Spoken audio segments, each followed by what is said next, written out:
Felipe falou muito sobre os dilemas e os desafios, né, da liderança, que liderar não é um trabalho fácil, não é agradar a todos, né, pelo contrário, é você criar resistência e tirar as pessoas da zona de conforto.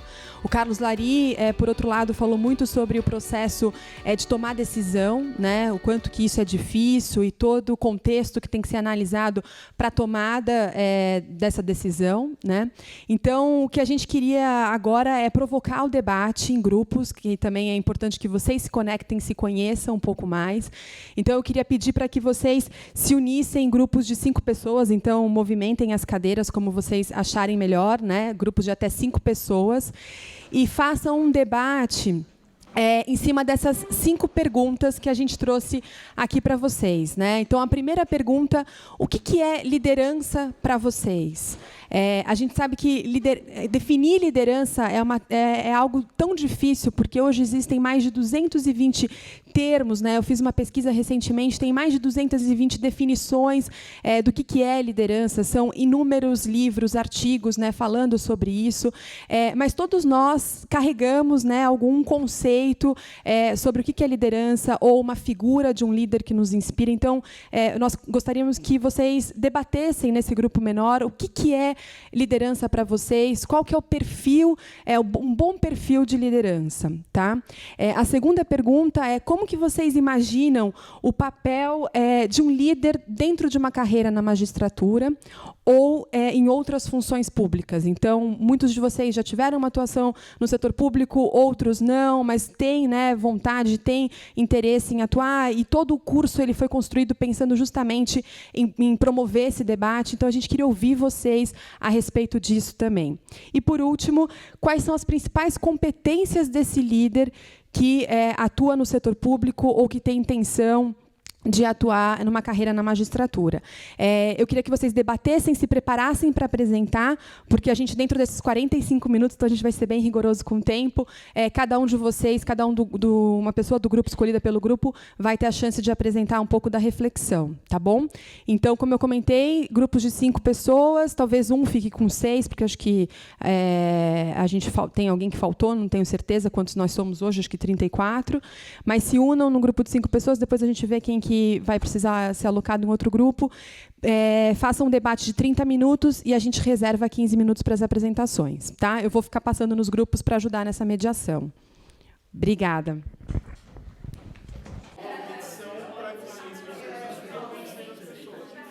Primeiro, o grupo das mulheres, eu vi que, no fim, vocês ficaram todas juntas. Então, vou chamar o grupo aqui das Superpoderosas.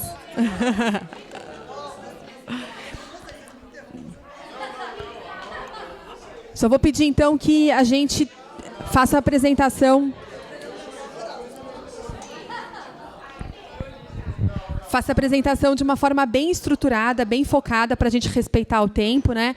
Então, passando um pouco de todo o debate da resposta de cada uma das perguntas, tá bom? Vocês têm mais ou menos uns 3, 4 minutos. Tá bom, tá ótimo. Então, tá bom, vamos começar.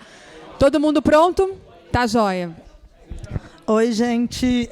Foi muito enriquecedora a experiência. A gente chegou na pergunta 10 porque a gente se empolgou e passou um pouco. Eu anotei algumas coisas assim, para falar.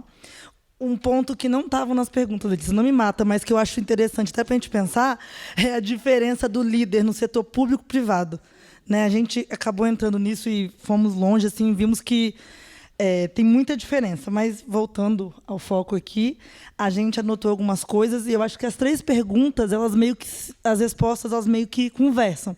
Então, da primeira pergunta, né, o que é liderança? A gente anotou assim, que liderança é a pessoa que ela pensa no coletivo, o líder, você não constrói um líder. Acho que a gente chegou à conclusão que a pessoa tem essa característica e ela vai desenvolver ou não. Tem gente que, às vezes, é muito boa tecnicamente, tem boas ideias, mas ela não é boa de liderar. Você faça isso, porque, às vezes, nós estamos num grupo, ou numa sala, ou numa estrutura pública, muita gente boa, mas se não tiver uma pessoa para coordenar, a coisa vira bagunça, porque é ser humano, a gente tem defeito, qualidade. Então, o líder ele tem que saber os passos do setor que ele está cuidando. Ele não tem que saber de tudo, porque nem dá conta, mas ele tem que ter uma visão global para poder falar: fulano, você faz isso, você organizar.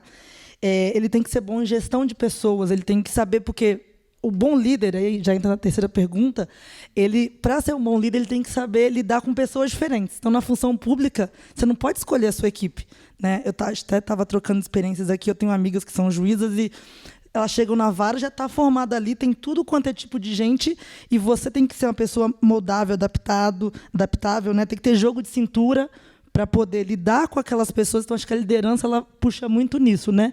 E dentro da função pública e da carreira da magistratura, a gente viu que a diferença ela traz crescimento. Então, o líder saber aproveitar isso a favor, né? Saber dar feedbacks positivos. A gente até falou com o Guto disso em público, mas quando tiver que chamar atenção, até a Denise falou uma experiência no privado ali no quartinho, tipo, não ser uma coisa, né?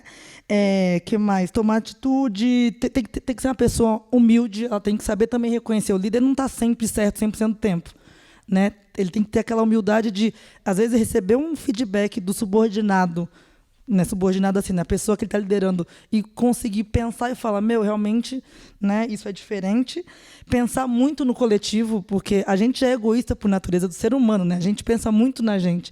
E um bom líder, para ter a competência, principalmente na função pública, que está lidando com uma coisa que é coletiva, né? Você tem que pensar muito no coletivo e ser uma pessoa muito agregadora. Você tem que pegar as diferenças e transformá-las numa coisa positiva. E deixa eu parar, senão eu vou ficar falando aqui até a hora do almoço. Então, só para entender, vocês falaram muito sobre essa questão do líder. Para ter líder, precisa ter liderado. Então, basicamente, liderança é gestão de pessoas, né? Vocês colocaram muito essa questão também do líder ter um propósito, saber onde quer chegar e mobilizar as pessoas, observar exatamente. Agora, um ponto que eu não entendi, não ficou muito claro. Vocês acreditam que a liderança, o líder, ele já nasce com essas características, é uma coisa nata. Tá. Pode melhorar. Ninguém também sou líder, nasci pronto. Não, acho que a gente pode melhorar.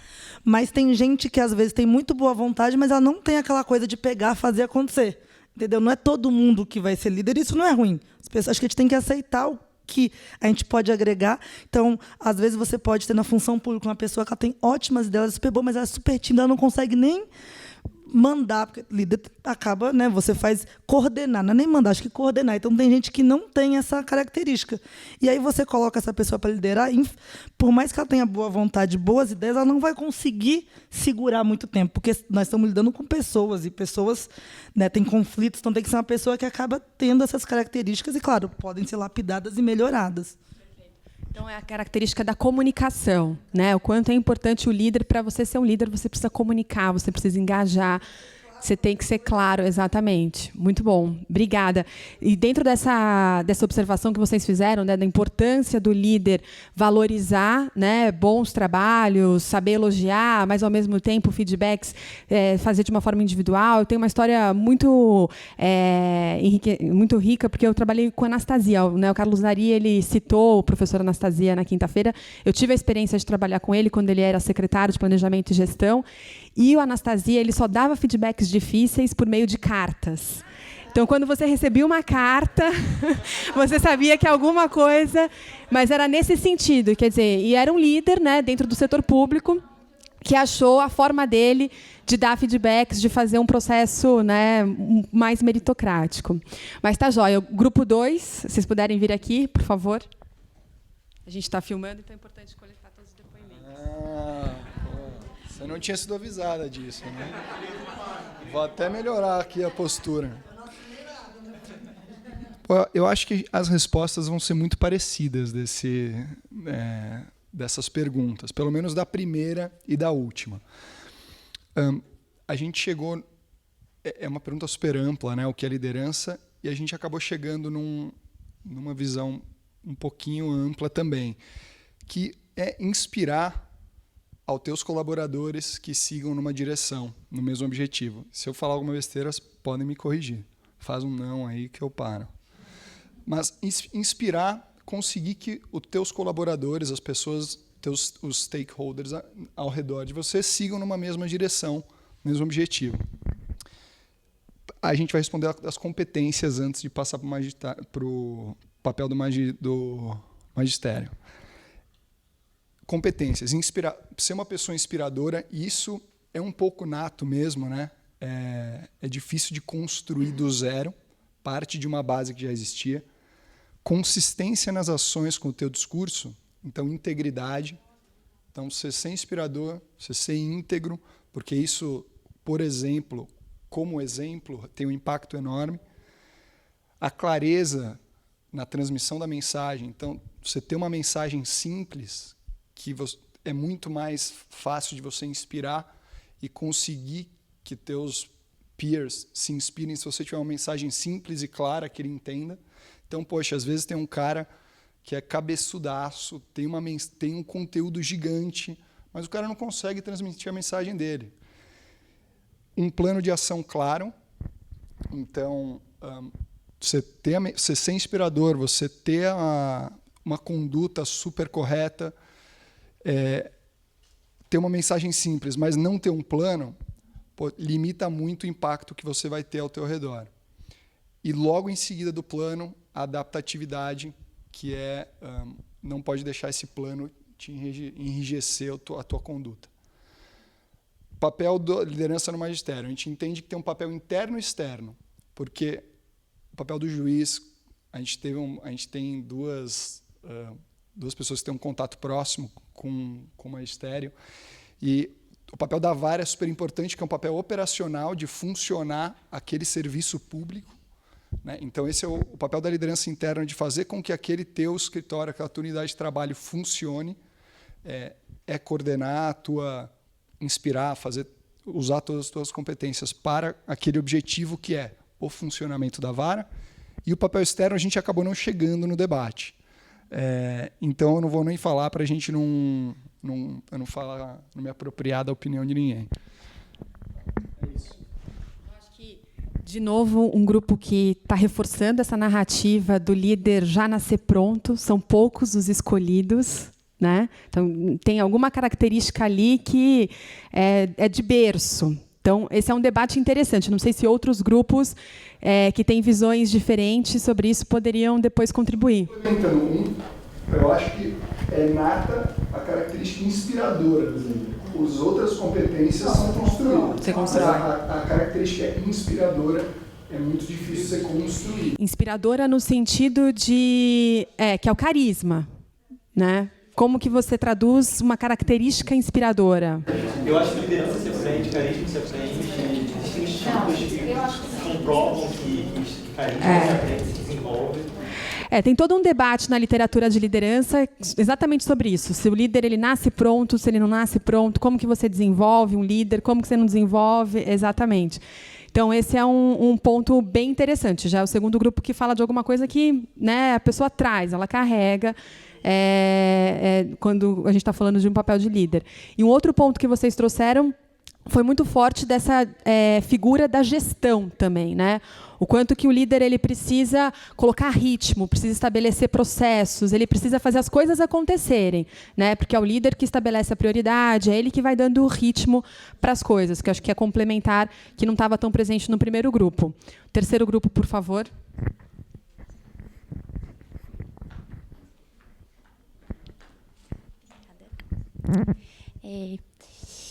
Oi, gente. Então, o nosso grupo... Bom, primeiro respondendo a primeira e a terceira questão, que as duas estão bem linkadas, com relação a o que é liderança para a gente,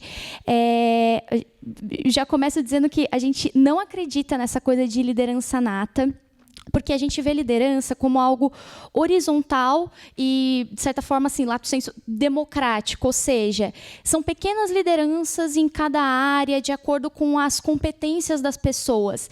Então, a gente acredita que você não nasce com essa característica, mesmo carisma, tudo é uma questão de você desenvolver habilidades. Então, bom, o que seria liderança para a gente é assim, você ter humildade, empatia, para você reconhecer o próximo, e é aí que está a diferença com a autoridade. Ser líder não é ser uma autoridade, não é ser um oráculo que vai ditar o que deve ser feito, até porque isso corrobora com a zona de conforto das pessoas. A partir do momento que você se coloca como o exclusivo tomador de decisões, os outros vão ficar sujeitos, então você acaba minando a capacidade criativa dos outros, competências que eles têm, eles acabam não demonstrando, porque eu tenho que obedecer, fica essa relação de você se sujeitar e só eu estou aqui para obedecer e para cumprir o que eu tenho que fazer. E não é isso. Então, o líder ele tem que ser humilde e tem que ser muito motivador, até entrando agora na segunda questão da magistratura, porque naquela questão de qual a diferença de um líder para o setor público e o setor privado.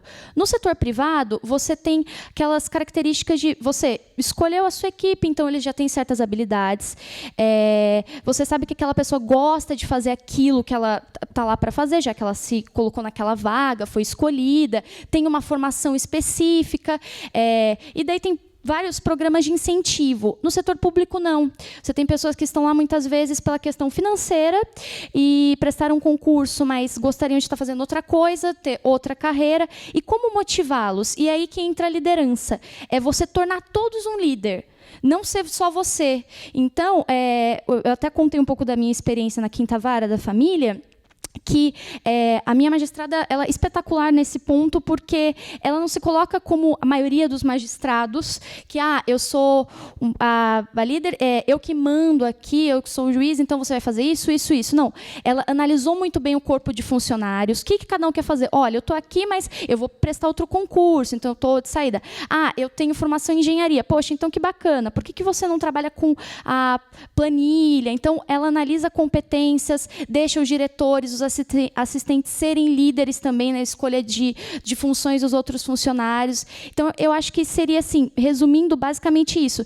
Ser líder é você horizontalizar, digamos assim, essa relação e você ser muito motivador, reconhecer o que o outro está fazendo, então aquela questão que já foi dita de gestão de pessoas, e basicamente isso, reconhecer as competências e torná-los todos pequenos líderes também, né? Pequenos grandes líderes, de acordo com as suas competências e seus objetivos.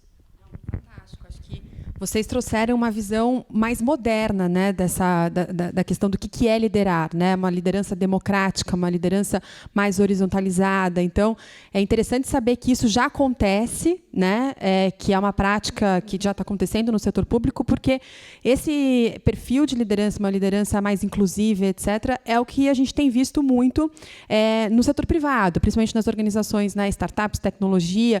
É uma liderança menos hierarquizada e muito mais democrática, né, onde todo mundo tem voz e todas as competências são absorvidas. Então, acho que é uma referência interessante.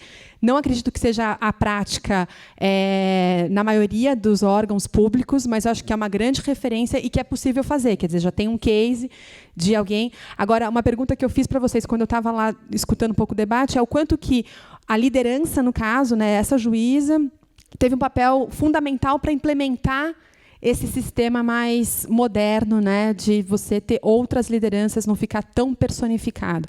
Quer dizer, então a gente vai e volta e ainda existe a importância da pessoa que tem um protagonismo de começar um processo desse, né? Mas obrigado, ótimas contribuições. O último grupo lá no fundo. Ali também é um grupo só de mulheres, né?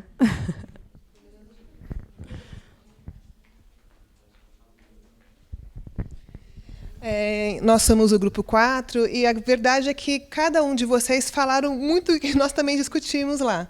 Né? Nós acreditamos que a capacidade de você realmente inspirar e agregar as pessoas é fundamental na liderança. E também achamos que tem gente que nasce assim, com carisma, tudo mais, mas tem gente que você pode construir também isso, que você pode desenvolver. Então, lógico, de acordo com as características que a pessoa apresenta, para não ficar uma coisa fake. Porque o que também chama muita atenção é como se diz, a atitude da pessoa. Então, quanto mais aquilo for natural, porque é dela, mais inspira. E isso é muito importante, é muito interessante. O grupo, o terceiro, né, que vocês falaram agora, de pegar da juíza, eu achei interessante esse caso, porque na nossa discussão nós chegamos no momento que estava falando da sociedade em si e tudo mais, porque a gente vai falando, vai desenvolvendo um monte de assunto. E quando você falou da juíza, foi uma coisa muito interessante que a gente também chegou a falar lá, é porque ela não é encastelada. O que acontece? O problema, a gente fala do judiciário porque a gente vive isso, mas foi o que eu estava falando para eles.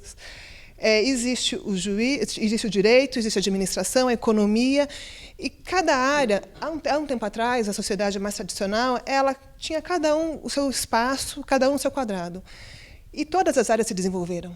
Todas, de modo que elas foram ficando tão grandes e começaram a se relacionar. Então, um líder, se ele não entender que hoje ele não pode ficar encastelado em si mesmado, só ele, e ele entender que existem outras competências que ele tem que entender, ter boa vontade de entender, e começar a ter um pensamento mais intersetorial, sistêmico, não adianta. Isso também a gente conversou bastante, e o seu exemplo foi fantástico, porque traduziu muito do que a gente também trouxe para a discussão.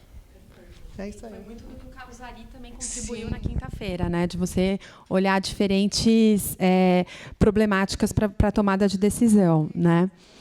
Obrigada. Aqui o grupo 5. Seria interessante também se vocês explorassem bastante, que acho que o ponto que muitos debateram, pelo menos eu acompanhei, essa diferença entre o papel do líder, né, numa possível carreira na magistratura, no setor público e setor privado. Quer dizer, o que vocês refletiram sobre isso? Para a parte de liderança, a gente já teve uma discussão um pouco diferente. A gente não pensou só na liderança que a gente está discutindo aqui, que é uma liderança positiva. A gente discutiu liderança como um conceito. E aí a gente falou de líderes que a gente considera líderes inspiradores, e a gente falou de líderes que também causam resultados muito negativos. Então, a liderança não como conceito, não tem a ver com exatamente o resultado que você produz, mas ela tem a ver com a maneira como você faz isso. Então, a gente entende o líder uma pessoa que ela é apaixonada, uma pessoa que ela é inspiradora. E a minha cola?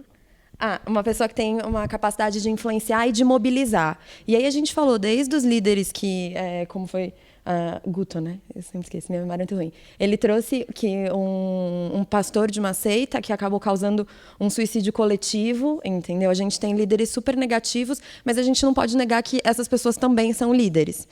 E aí a gente passou para a segunda e para a terceira pergunta, que a gente respondeu de uma maneira um pouco conjunta, que qual é o líder que a gente espera dentro de uma função pública. E aí eu acho que pela característica da formação do grupo, a gente discutiu pouco a questão do magistrado e mais a questão do líder em outras funções públicas. E a gente falou, por exemplo, do líder político. A gente levantou, óbvio, todas as questões que vocês trouxeram, a gente falou de ética, de preocupação com os ideais, de ser fiel aos seus ideais, de ter uma visão de consequência, de ser coerente.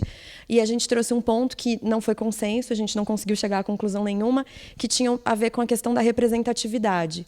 Então, quanto esse líder está vinculado aos seus liderados, à opinião dos seus liderados e ao que os seus liderados acreditam. Será que eu posso tomar uma decisão que diverge do que os meus liderados acham positivo? Será que eu posso tomar uma decisão que eles não concordem? E aí a gente discutiu muito em aula que não é fazer o popular, né? Mas aí surgiu uma outra pergunta. E como é que você constrói essa ideia? Ela é top-down? Entendeu? Eu que estou lá em cima e sou o líder, sei o que é melhor para os meus liderados, ou a gente constrói como um coletivo o que é melhor para os meus liderados? A gente não chegou a consenso nenhum, mas a gente tem mais ou menos uma ideia que o líder tem que estar guiado por quem ele está representando. E aí, no final, surgiu uma dúvida que a gente não tem a menor ideia de como responder, que é como isso se reflete no juiz, que não foi eleito. Ele representa quem? Ele está fiel a que tipo de ideal? Não sei. E aí, sem conclusões. Mas isso que é bom, né? O bom debate, ele traz mais perguntas. Eu acho que tem uma reflexão super interessante que vocês fizeram, que é pensar um pouco o quanto que o líder no setor público ele é mais livre ou não do que o líder do setor privado, né? Então, vocês colocaram, olha, o líder ele foi eleito por uma determinada parcela da população, então ele tem que estar de acordo com essa representatividade ou não, qual que é a importância disso, como é que ele fere, né, esse grupo que o elegeu, se ele está à frente de reformas, se ele está querendo promover mudanças. Mas se a gente for pensar no setor privado, um CEO, né, um líder, ele também tem uma série de stakeholders que ele tem que, de alguma forma, estar alinhado, né? Então, você tem desde os investidores até o próprio consumidor, né? Cada vez mais o consumidor cobrando, né, estratégias positivas, né, das marcas. Então, quer dizer, você também tem um grupo de stakeholders ali pressionando para que aquele líder, aquele CEO siga, né, de acordo com uma filosofia. Eu acho que a grande reflexão que outros grupos fizeram, que eu passei também, é quais são os mecanismos, né, de incentivo e de alinhamento que essas lideranças têm. Quer dizer, no setor privado está muito claro quais são os indicadores. São indicadores financeiros ou são indicadores, né, também agora algumas empresas entrando no sistema B, que estão incluindo indicadores de sustentabilidade ambiental também, né, nas suas metas finalísticas, não é só para inglês ver, as coisas estão acontecendo de fato. Então, o quanto que esse líder no setor público ele tem uma clareza das suas metas, dos seus indicadores, do que ele vai trazer de valor para a população, né? Então, isso eu acho que passou por outras discussões nos outros grupos, que esse mecanismo ele é muito importante, mas ele não está estabelecido. E acho que passa por um pouco da reflexão que vocês fizeram, né? Quanto que esse líder ele é livre ou não e como que ele dialoga com essa base que o elegeu, né? E acho que a reflexão sobre o juiz é super interessante, que acho que não vi nenhum outro grupo discutindo sobre isso. Agora, esse último grupo, o grande finale. Bom, para também não alongar, o que é liderança para vocês? Nossa discussão foi que a liderança ele é um processo em que nós temos duas partes, o líder e o seguidor. Porque quando nós começamos a discutir, veio mais ou menos o que os outros grupos debateram, de que líder é o que inspira, líder é o que me faz acreditar, me faz seguir. Mas você é o quê? Você é líder ou você é seguidor? E o grupo se identificou como seguidor. Então, nós estabelecemos uma relação entre a figura do líder e a figura do seguidor ou liderado. Porque todos os sentimentos que a maioria dos grupos colocaram aqui são sentimentos de seguidores. Mas por que eu sigo um líder? E o que esse líder me faz para que eu fique inspirado ou que eu acredite? E nós chegamos a uma conclusão de que esse líder ele cria um propósito, acredita num valor e deseja um legado. E é por acreditar nesse valor, criar um propósito que ele me inspira. Então nós deixamos bem claro a diferença dos dois polos, porque nós colocamos só a visão aqui dos grupos como liderados e não do que porque eu lidero. E aí faz sentido que quando eu tenho a criação de um Hitler que criou um valor para o povo judeu na década de 30 e 40, ele era um líder, sim, porque ele criou um valor e eu acreditava naquilo. Então, aí, um valor com viés negativo, evidente. Mas aí vem a situação de colocar o que é liderança como um processo de relação entre seguidores e líder. Vocês fizeram a reflexão sobre se vocês hoje se enxergam como líderes ou não, e vocês refletiram que hoje, na verdade, vocês... O grupo trouxe a colocação só como seguidores. Aí eu instiguei a Mariana. Mas você não tem filhos? E você é uma líder para os seus filhos. Aí que ela verificou a posição dela como líder. Então, e ela inspira os filhos. Mas por quê? Porque ela acredita na educação dos filhos. Então, foi nós secamos a situação entre a relação de líder e seguidores. E acho que vai muito na linha do que o Felipe comentou, que liderança não é necessariamente ter um cargo, né? Exato. Autoridade, estar à frente de um processo. E aí nós não temos o que acrescentar nos atributos pessoais do líder e nem dos liderados, que é o que todos os grupos colocou. Inspiração e tudo mais. Bom, em relação à segunda pergunta, foi colocada até uma situação interessante de que deveria se manter a autoridade, só que essa autoridade deveria ser trabalhada em rede e não dentro de uma forma piramidal. Então, se o magistrado ou outra figura pública ele deveria ter uma conduta pessoal para trazer esses subordinados para um trabalho em rede, havendo aí um empoderamento ou uma diluição de poder sem diluição de autoridade, isso ficou bem claro, para que houvesse um valor a ser executado. Novamente, qual que é o valor desse magistrado? A Gabriela, né, colocou que seria produtividade. Então, ela me coloca que se o juiz trabalhasse em rede, trouxesse a situação mais concreta, fizesse um apanhado de situações pessoais e situações mínimas, como bom dia, boa tarde, boa noite, ela trabalharia mais, cumpriria metas, teria desafios, Então, eu achei fundamental. E aí, me permita só um depoimento pessoal, e aí com autorização do grupo, eu sou o único aqui que tem uma função pública como líder. E isso eu aprendi. E, sinceramente, eu criei valores para as pessoas que estão comigo. E é ótimo porque elas trabalham muito. Muito mais. Então, estão felizes porque eu chego para a Tereza, que é a minha subordinada, eu falo assim: oi, Tê, bom dia, tudo bem? E ela me chama de Tiago. Porque não tem que me chamar de doutor, porque eu não tenho doutorado. Para isso, eu criei um valor para ela. E ela trabalha muito bem. Então, por isso. Thiago, eu acho que também é legal, puxando a iniciativa privada, que você está falando, de formar sucessores. Sim. Porque a iniciativa privada, acho que o grande dilema hoje em escritórios de advocacia, em grandes empresas, é a figura do líder e que ele não incentiva quem está abaixo, que não dá valor, e aí você não tem sucessores. Imagina você que nós estamos falando da área pública, onde você não vai ganhar mais por trabalhar a mais ou por ser eficiente, embora eu concorde com o sistema meritocrático. Nós questionamos aqui no grupo. Será que se você, num escritório grande, se lá o chefe chegasse para você e falasse, desculpa o seu nome, Maurício, vamos tomar um café? Pô, e aí, como que você está? Você está gostando daqui? Tá legal? Cara, você ia ficar se sentindo o máximo, você ia trabalhar muito, ia render muito mais. E ele não faz, e o lucro dele depende disso.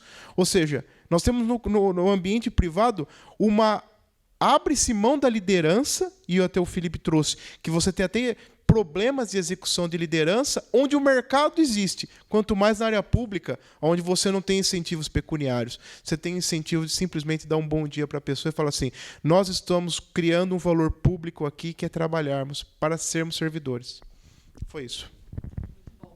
Acho que essa questão do setor privado versus setor público, o setor privado ele tende a implementar boas práticas, né, de gestão de pessoas. Então, querendo ou não, pelo menos tem ali no plano de alguém estabelecer sucessores, fazer mentoring, coaching, né? Então, nos grandes escritórios de advocacia já é uma realidade um pouco mais avançada nesse sentido. Agora, o setor público não. Quando a gente fala de gestão de recursos humanos no setor público, a gente está falando basicamente de folha de pessoal, né? Não tem nenhuma prática mais moderna de mentoria.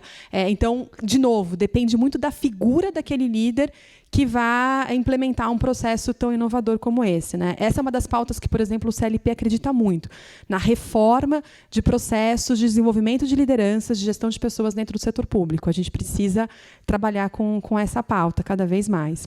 E só para a gente terminar, eu acho que a discussão foi incrível, acho que a gente já começou, aqueceu muito o debate, né? Foi uma primeira pincelada de tudo que vocês absorveram aqui de conteúdo e mais do que vocês trazem de bagagem. A ideia é que hoje à tarde vocês trabalhem muito nesses elementos também com o Humberto Dantas, e no próximo encontro, no sábado, que eu vou estar aqui presente, a gente vai continuar aprofundando essa discussão sobre liderança, né?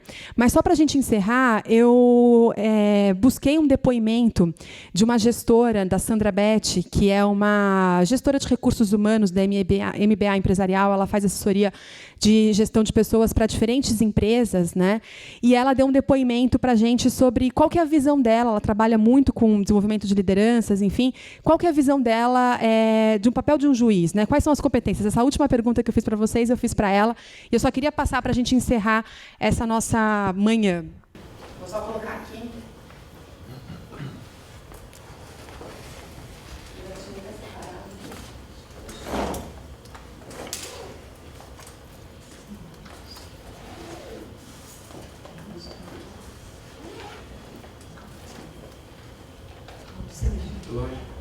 Estava aberto no Google. Alguém aqui conhece a Sandra Betti? Não? Você teve a chance de trabalhar com ela no CLP? Não.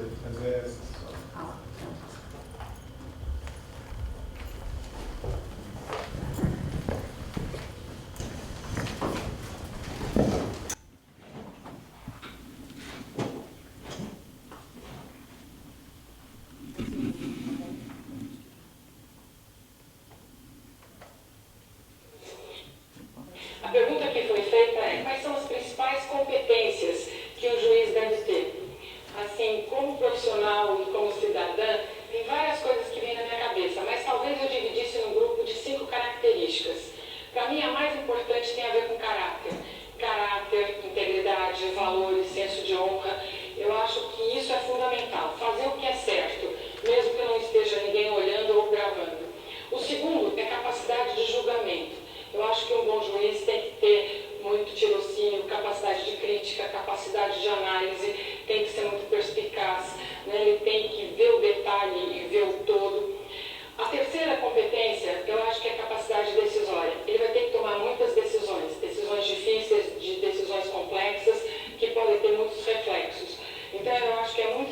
importante ele saber tomar decisões, saber fazer análise de todas as variáveis, né, e ser completamente imparcial e justo. O quarto, eu acho que tem a ver com coragem. Eu acho que em muitos momentos ele vai ter que fazer coisas extremamente difíceis, ele vai ter que enfrentar muitos dragões.